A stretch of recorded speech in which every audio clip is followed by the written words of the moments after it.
Hey, this is Sam Black, and today I'm going to try a little bit of a different take on Burn. I'm trying to experiment with Bedlam Reveler and making some changes to optimize for Bedlam Reveler. Most of what I'm doing is maximizing the number of cheap instants and sorceries in my deck, and I'm going pretty far toward that end by including Gitaxian Probe and Manamorphose as easy ways to get additional instants and sorceries into my graveyard, which also make Monastery Swiftspear better. I've also minimized the number of creatures. The only creatures I'm playing are Monastery Swiftspear and Eidolon of the Great Revel. No Goblin Guides, nothing, no Grimlawmancers, none of that, just maximum number of burn spells,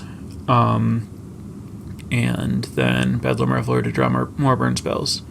I'm playing black instead of green for Bump in the Night rather than Atarka's Command because I don't plan to have very many creatures in play, and I want as many 1-mana spells as possible so that I can get them into the graveyard and then cast Bedlam Reveler and draw more of them and then play them immediately and win the game. The major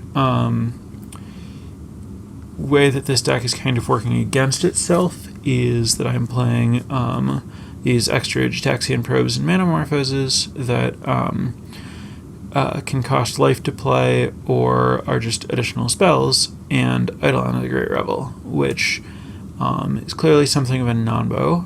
I will have less life because of the probes, and if I draw one of them while Eidolon is in play, I'll take even more damage. I'm hoping to be fast enough that I can afford to take that damage, but it's certainly a liability that I'm aware of and have accounted for at least a little bit in the sideboard, where I'm pushing really heavily toward beating the mirror. I have Core Firewalkers and Lightning Helixes, and I can just replace the Eidolons and Gitaxian Probes, and then the Manamorphose can help cast the Core Firewalkers, and hopefully that'll make up for my disadvantage in game one. So that's basically what's going on. Really straightforward burn deck.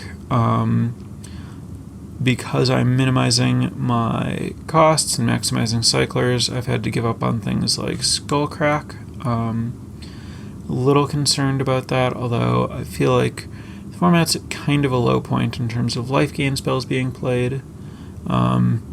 So far, extreme in that direction that I only have 2 Skullcracks in the board. We'll see if I'm wrong about that, but I feel like there are relatively few Kitchen Finks and things like that. So cheating a little bit on preventing life gain, and maximizing just triggering prowess and filling my graveyard and playing 1-mana burn spells. Yeah, that's what's going on. The rest of the sideboard, I have a couple of wear and tears because I'm not playing green for Destructive Revelry, and some Rakdos Charms. That's my plan against the Dredge decks, and also works against Affinity. In both cases, I like that it has a mode that specifically attacks that deck, like destroy target artifact or exile cards from target player's graveyard, but in both cases it has a backup plan as just being an initial burn spell, which I think is important in a deck where I often just want all of my cards to be burn spells. And against both of those decks, it can be a fairly large burn spell. Additional Bedlam Reveler against decks that are trying to beat me with counter spells or something. Just anyone where I expect the game to go long. Might err toward bringing it in is it's a card that just gets better against everyone after sideboarding. So that's what I'm working with, and I'm looking forward to learning some things about it.